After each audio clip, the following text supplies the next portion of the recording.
اور دین سے گمراہ کرنے کا فساد قتل و خوریزی سے کہیں بڑھ کر ہے۔ اور جب تک وہ تم سے مسجد حرام یعنی خانہ کعبہ کے پاس نہ لڑیں، تم بھی وہاں ان سے نہ لڑنا۔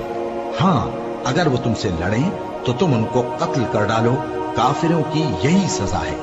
پھر اگر وہ باز آ جائیں تو اللہ بخشنے والا ہے، رحم کرنے والا ہے۔ اور ان سے اس وقت تک لڑتے رہنا کہ فساد نابود ہو جائے اور ملک میں اللہ ہی کا دین غالب ہو جائے۔ پھر اگر وہ فساد سے باز آ جائیں تو ظالموں کے سوا کسی پر زیادتی نہیں کرنی چاہیے۔ ادب کا مہینہ ادب کے مہینے کے مقابل ہے، اور ادب کی چیزیں ایک دوسرے کا بدلہ ہیں۔ بس اگر کوئی تم پر زیادتی کرے تو جیسی زیادتی وہ تم پر کرے ویسے ہی تم اس پر کرو، اور اللہ سے ڈرتے رہو اور جان رکھو کہ اللہ ڈرنے والوں کے ساتھ ہے۔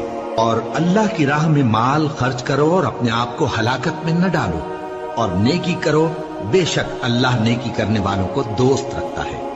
اور اللہ کی خوشنودی کے لیے حج اور عمرے کو پورا کرو، اور اگر راستے میں روک لیے جاؤ تو جیسی قربانی میسر ہو کر دو، اور جب تک قربانی اپنے مقام پر نہ پہنچ جائے سر نہ منڈاؤ۔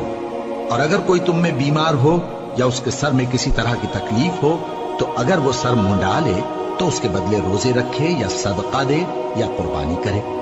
پھر جب تکلیف دور ہو کر تم مطمئن ہو جاؤ تو جو تم میں حج کے وقت تک عمرے سے فائدہ اٹھانا چاہے وہ جیسی قربانی میسر ہو کرے، اور جس کو قربانی نہ ملے وہ 3 روزے ایام حج میں رکھے اور 7 جب واپس ہو۔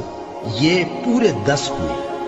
یہ حکم اس شخص کے لیے ہے جس کے اہل و عیال مکے میں نہ رہتے ہوں۔ اور اللہ سے ڈرتے رہو اور جان رکھو کہ اللہ سخت عذاب دینے والا ہے۔ حج کے مہینے معین ہیں جو معلوم ہیں، تو جو شخص ان مہینوں میں حج کی نیت کر لے تو حج کے دنوں میں نہ عورتوں سے اختلاط کرے، نہ کوئی برا کام کرے اور نہ کسی سے جھگڑے۔ اور جو نیک کام تم کرو گے وہ اللہ کو معلوم ہو جائے گا۔ اور زاد راہ یعنی رستے کا خرچ ساتھ لے جاؤ، کیونکہ بہترین زاد راہ پرہیزگاری ہے۔ اور اے اہل عقل، مجھی سے ڈرتے رہو، اس کا تمہیں کچھ گناہ نہیں کہ حج کے دنوں میں بذریعہ تجارت اپنے پروردگار سے روزی طلب کرو۔ اور جب عرفات سے واپس ہونے لگو تو مشعر حرام یعنی مزدلفہ میں اللہ کا ذکر کرو، اور اس طرح ذکر کرو جس طرح اس نے تم کو سکھایا، اور اس سے پیشتر تم لوگ ان طریقوں سے محض ناواقف تھے۔